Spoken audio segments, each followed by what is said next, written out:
Good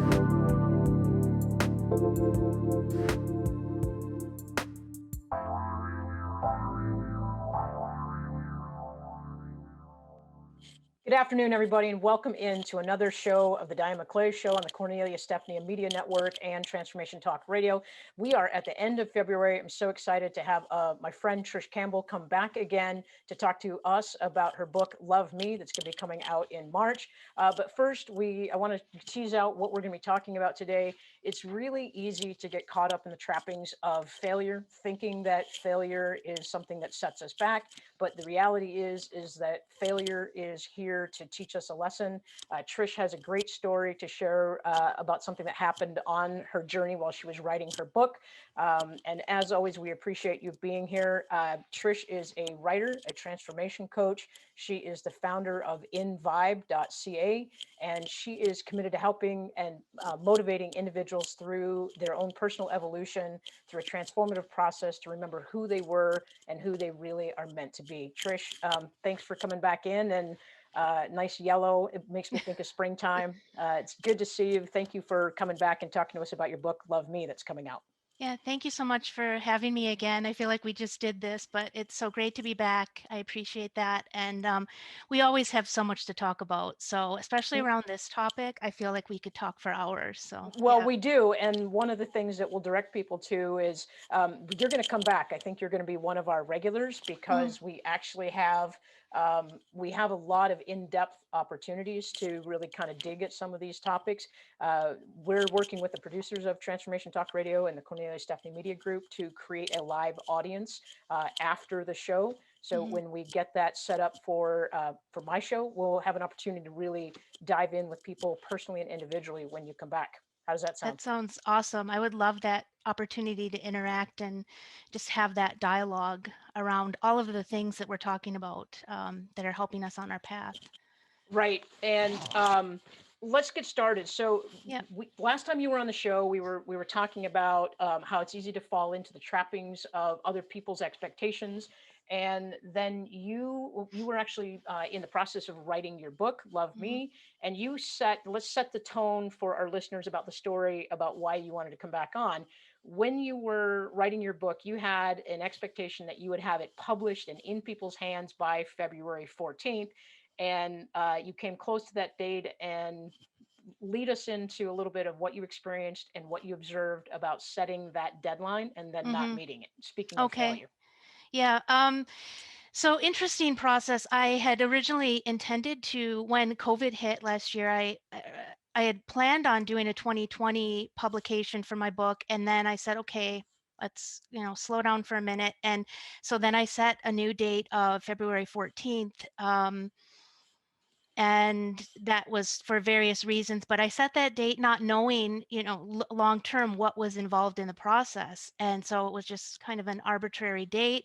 And as we were approaching, yes, I had tremendous progress. I had an accountability partner that helped get me there. And I think that's so important too, as a side note, to have people to help you towards your goals, and you help each other in that exchange. But in that process, I set that date. I wanted to commit to that. It was important to me. But in that, I realized, okay, now I'm not going to hit that date. Oh my God, like, what does that mean? I'm, all the things, the thought spiral of I'm a failure, all the self-doubt comes in, the disappointing other people. And this is my story about like letting go of those expectations of other people and just like really feeling into that process and embracing the failure or the sense of failure, because and all along this process of evolution, I've learned that those are the moments of our transformation. Those are the moments that gift us the opportunity for wisdoms.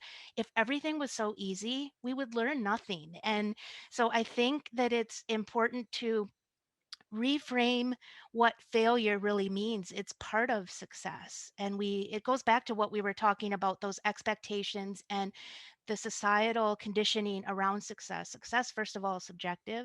And it's, so it's, but we have this sort of these boxes we think we need to check, like I've talked about. And it's really about reframing the failure as an opportunity for growth, an opportunity for a transformation, and learning for the next steps, like knowing what not to do next time, Right. I agree that, essentially. and I want to I want to reiterate that reframing the failure for our growth.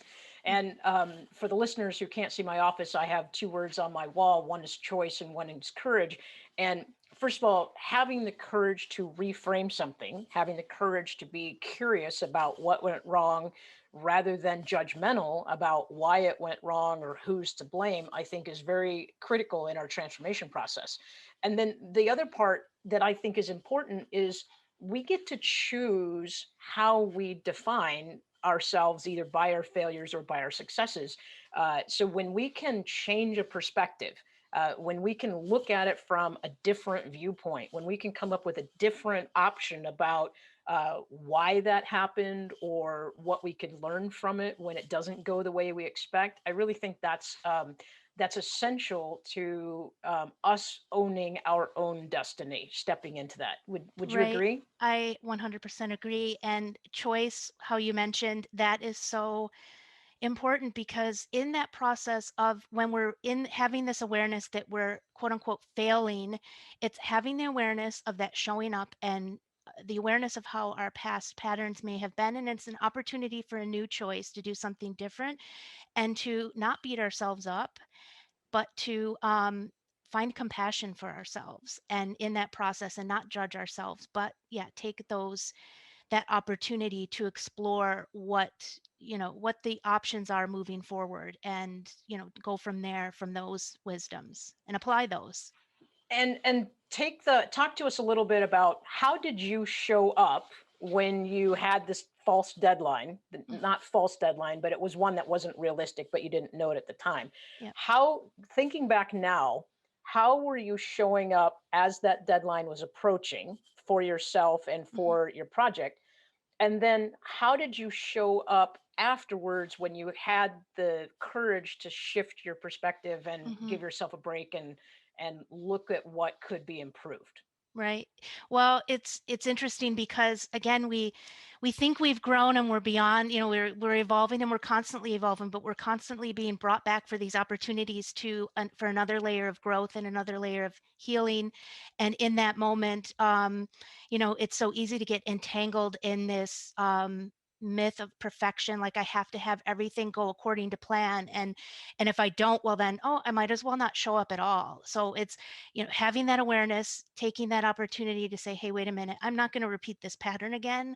I want to choose differently. And I want to look at this as a way to learn from this error. Like, first of all, don't set arbitrary dates that and that this is a process. Any project is a process, especially one you've never done before. I've never written a book before. So yes, I can have my plan and this is the calendar, but there are so many other variables, as we have been taught recently, like that can be unpredictable and come in our way. And it's, finding those ways to move through that with courage, not getting stuck in our fears and letting that hold us back from moving forward. So for me, it was, yeah, again, reframing that in my mind and understanding that it's okay. We are imperfect by nature. So it's okay.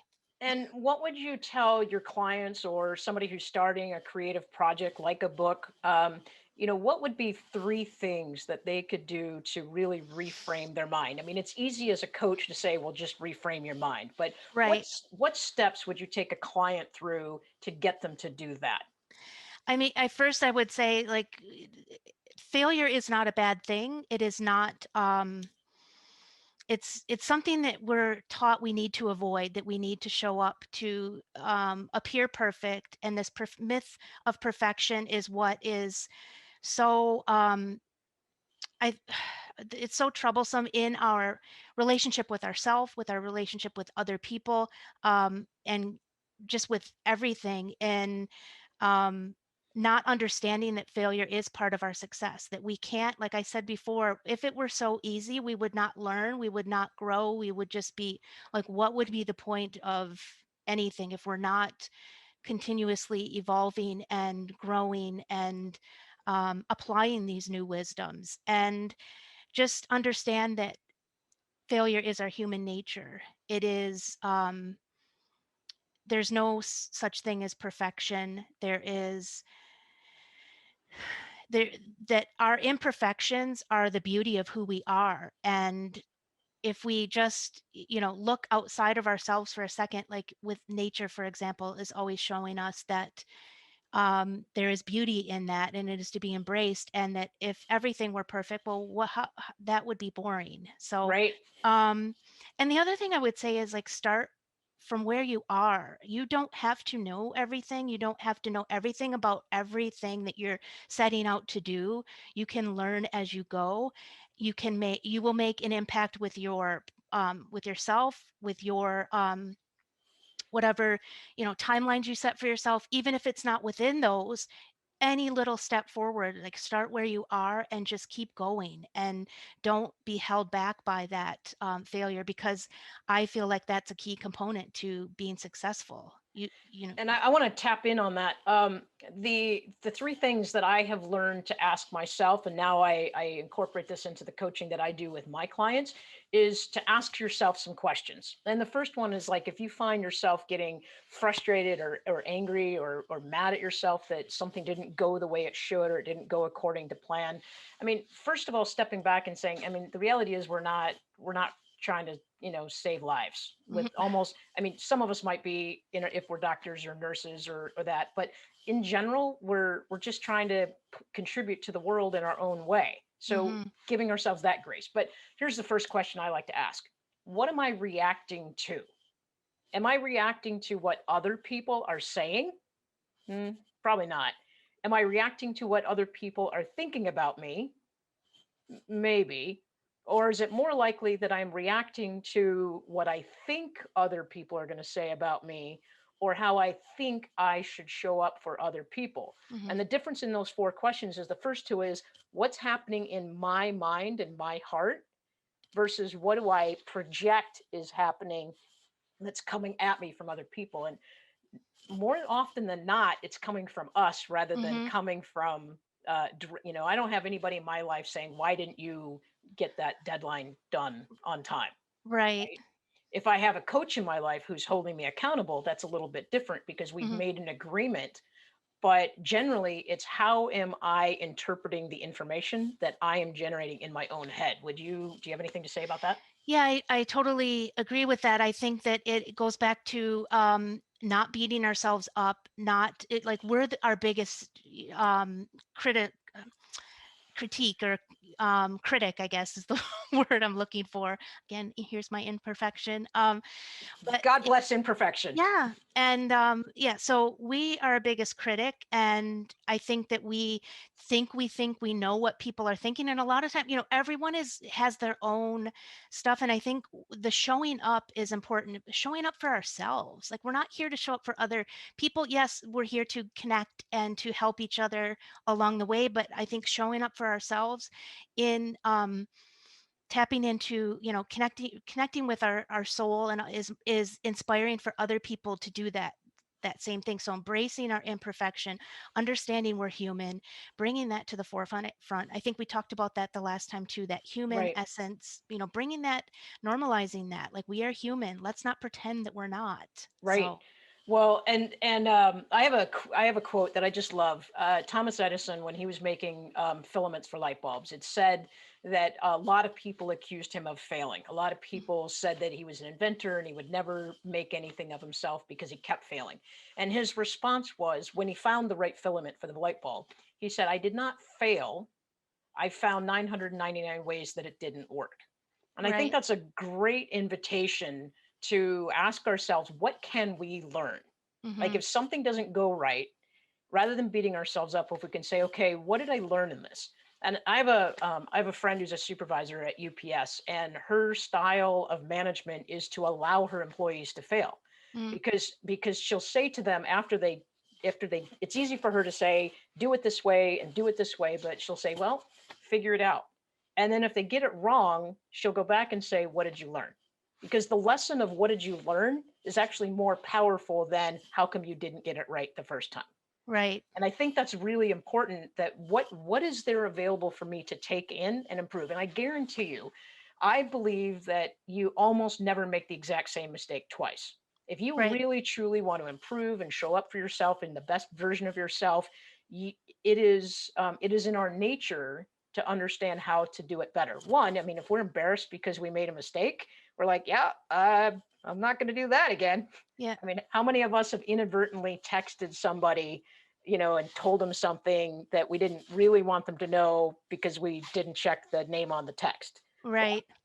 I've done that. I've been Mhm. embarrassed by that. And I guarantee you that is not a mistake I'm going to make twice, because I figured out how not to do that. Not to do that, right. And I Right. think that's so important in that piece and that learning and that wisdom, but also in reframing what failure means, because as you're talking, I'm thinking of like my own life experience and getting let go from my job. Like I could see that as a failure, and a lot of people have been there. Um, we get our, our identity gets attached to that, and when we get let go, we're like, oh my god, like I'm I'm a failure, I'm such a bad person, I'm this, I'm that.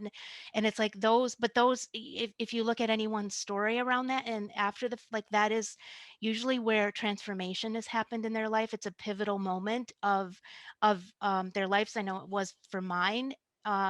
And it's happened twice, and I'm okay with that. I have reframed that to say, okay, that's not where I belong.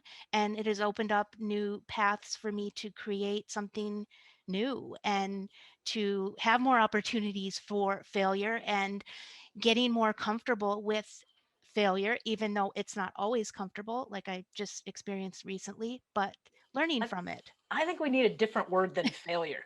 Failure is Yeah, like, because it it's so has such a, like, even in my body, when I hear failure, it feels very heavy and icky and hmm like, ooh, I don't even want to manage the word failure. Like, just the fact that I'm suggesting a different word is funny, because there's something about not embracing the word failure. But there are a lot of cultures. Interestingly enough, there's a story about the art of imperfection, and I heard it hmm first with a friend of mine told it to me when I was addressing my own perfectionism, about how Navajo weavers will hmm purposely weave in a line of imperfection. Their belief is that God is the only one who can be perfect, and humans can't possibly attain perfection even if we try. And so, by deliberately and artistically incorporating something that is asymmetrical or out of alignment, or not according to the pattern of the weave, is hmm very, very deliberate. And I did some research online. In India, in the district of Punjab, there is needlework that is hmm done where different types of colors of beads might be put in to ward off an evil spirit, or there might be a different stitch that is made to celebrate a specific occasion. Japan has the art of wabi sabi in their pottery. hmm So there are cultures around us that embrace the concept of flaws, imperfection, artistic hmm design. And I think there's something we can learn from that. I think so too. And I'm so glad you mentioned all of those because I mean, we've talked about that as well, but that weaving of imperfection, it opens up it takes away the negative aspect of failure, first of all. But specifically around the Navajo story, I think that purpose is so that like, and I think this is so beautiful, is that so the artist can enter, so artist soul can enter and exit the piece, and it's like, connecting your soul with that piece for that moment. I see you just got chills I maybe. did, up and down my spine and my And arms. so it's that, but it goes back to this thought of our values have been materialistically driven versus intrinsically driven in society. And it's like coming back to the intrinsic, the inherent nature, the intuitive guidance that's within us with our soul, that connection, and taking those wisdoms from all these cultures that are, kind of hidden, and, bringing those out to the forefront, because that is ultimately honoring our human nature. And I think we need more of that. And I know that you have actually embraced the art of imperfection, weaving that into your story, Love Me. Hmm. So, real quick, let's tie that in. We've got about 10 minutes left. I know you have a special piece. You're going to actually read Yep. a poem by you to our audience that means a lot to you. So, give us a little bit about Love Me, tie it Hmm. into imperfection, and then let's migrate into that beautiful poem you wrote. Yeah, sure. So, I mean, the story behind the book is my own journey in understanding all of the things, all of the ways I was showing up imperfectly, and learning from that. Just each time, every time I was faced with something, learning from those situations and taking away something new that I could apply in the next path forward. And this story is about me kind of unraveling that myth of perfection within myself, and just allowing myself to show up just as I am. And we are all like already worthy of it all just as we are. And so not having to prove anything to anybody to that we're perfect, that we're good enough, because we already are all those things.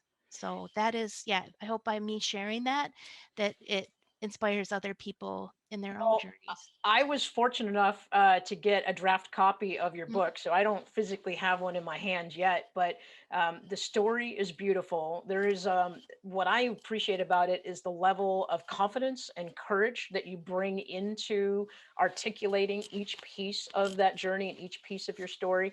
And Mm. I think it's something that readers and listeners will. I think it's something that people need to read because even though it's your story, the examples that you bring to life, I think, are things that everybody experiences: job loss, relationship changes, questioning what your place in your family, your friendship circle, your society, your community.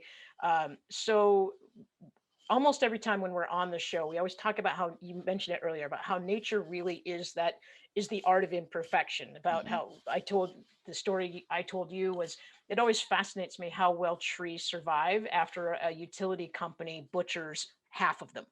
Like Right. the utility company comes in with a big brush hog and they chop or lawnmower down the side of the tree that faces the power lines so that the power lines don't um, get damaged by them. But it's amazing to me to watch how resilient a tree can actually be Mm. when it's not perfectly manicured, it's not groomed well, or it's not pruned the right way. And so let's speak a little bit about how nature helps you balance. I know Mhm. for me, whenever I feel out of touch of anything, I just go outside and I can just sit and breathe or look around me, and I feel automatically better and inspired. So Right. connect to nature, and then let's bring in your poem, and then Okay. we'll tell people how they can connect with you. Sure. So I think in nature, just you go and you look around, it's just looking outside of yourselves, and you'll see like the trees in nature not being cut by for a power line purpose, but just growing. One side is like larger than the other, more full. And we don't judge that tree. We say, oh, that's the beauty of it. Or, um, in my book, like I talk about the flowers that we plant the seeds for, and we're watering them, and we don't get mad at them because they're not growing fast enough, or they're not, turning out. We just let them be and grow. And there's this natural intelligence that reminds us that that also is in within us, and that we, sometimes shut that out. And it's like embracing that imperfection that nature is constantly showing us on, whenever we're in it. Um, and I think of like we have a full moon coming up. The full moon, if you see it in its fullness and just in its clarity, it's so beautiful. But put some like clouds and mist in front of it, and it's like even more so. So it's like that's imperfection, or that's the beauty of imperfection. So I mean, those are a couple examples. So we're really surrounded by it. So we got 5 minutes left. Bring us in. Read us, Okay. please bestow us with your artwork and your poem, and Okay. then we'll tell people how to connect. This is This is Love the Me. book, Love Me, Awakening to Healing, Self-Love, and Liberation. And this is a poem called Nature Shows Us How. Overlapping the old and new, nature shows us how. The scent of one season lingers, The crisp air of the new enters in and chills my skin. Both envelop me, both revealing evidence of me, of us, this existence, this life. The whispers of nature surround me, turning leaves all around, wafting, floating, Mother Earth shedding her skin in bold color, icy, cool snowflakes kissing my nose softly. Everywhere around us, reminders of the infinitely unique expressions of one divine light we are. It somehow all works, this space of transition, the unknown in between, its initial discomfort, its mystical, enigmatic essence overshadows curiosity, and then we flow. We weave in with it, and we trust. We trust the wisdom of natural intelligence. We trust our interconnectedness with nature's acuity. We weave in and through, and we feel it. We embody it. There is no becoming. We already are. We always have been. One hand stretched behind us in the process of letting go, one hand extended in front of us, reaching to touch the edge of the unknown. Always we are carried, always we are connected, each a part of this greater power. Nature is the infinite, indivisible, and unnameable, and it always, always knows the way. Thank you for that. No, thank you. We've got 2 minutes left, but you reminded me to just slow down and Mm. breathe. You reminded me to just be present. And we've got to have you back on when we get this book launched in Yep. March. Tell people how they can get a hold of you. Okay. I mean, I'm always on Instagram. So at invibe.ca, very active there. You can message me, shout out. There's email access through that. My website, www.invibe.ca. Those are the two most accessible places to reach me. And yeah, thank you so much for having me here. No, thank you, Trish. And in that moment, so I guess the final words I would have to our listeners is wow, first of all, Trisha's reading of that poem, I don't know about you, but for me, it just totally brought me down to just in a positive way, a lower vibration where I could just absorb. So I'm Diane McClay with the Diane McClay Show. I'm part of the Cornelia Stephanie Media Group. You can always find me the second and fourth Friday at 1:30 in the afternoon. And I really appreciate you guys showing up and giving us the time with you and also giving you the time with yourselves. So this is Diane McClay. We'll sign off today. I believe in you and we're here for you.